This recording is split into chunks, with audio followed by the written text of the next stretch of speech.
S'il vous plaît, chers parents, nous avons un devoir. Nous avons une responsabilité. Parce que cette responsabilité de faire venir les enfants à l'Éternel afin qu'ils croient et qu'ils soient sauvés, nous incombe premièrement en tant que parents. Si tu es père, si tu es mère et que tu as des enfants, tu as la responsabilité de les amener au Seigneur. Tu as la responsabilité de travailler à ce qu'ils croient et qu'ils viennent au Seigneur. Alors, comment est-ce que nous pouvons faire? Le premier point que nous allons aborder, c'est le point de l'enseignement. Et ces commandements que je te donne aujourd'hui seront dans ton cœur. Tu les inculqueras à tes enfants et tu en parleras quand tu seras dans ta maison, quand tu iras en voyage, quand tu te coucheras et quand tu te lèveras. Tu dois inculquer les commandements de l'Éternel à tes enfants. La personne qui a été engagée ici, ce n'est pas le pasteur. La personne qui a été engagée ici, ce n'est pas l'église. La première personne engagée ici, ce n'est pas l'apôtre. Mais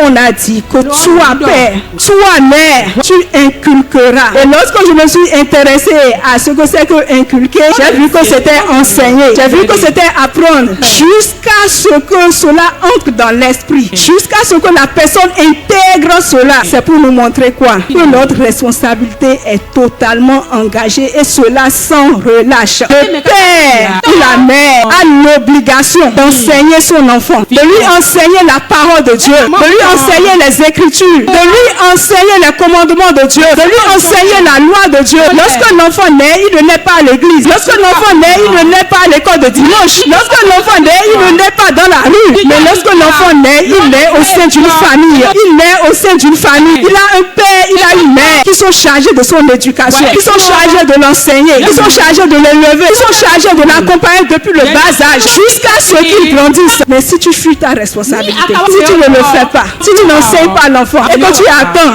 qu'il vienne d'abord à l'église où l'enfant va peut-être passer 2 heures de temps par semaine. Parce que lorsque l'enfant vient ici le dimanche, après nous avons 2 heures ou 3 heures de temps et peut-être ça fait encore mercredi. Encore que les mercredis, tu ne viens pas forcément avec ton enfant. Les mercredis, tu le laisses à la maison et tu viens tout seul. Et tu attends un seul jour de la semaine pour qu'il soit connecté à la parole de Dieu, pour qu'il soit enseigné, pour qu'il écoute ce que le Seigneur veut, pour qu'il connaisse le Seigneur à travers ses Écritures.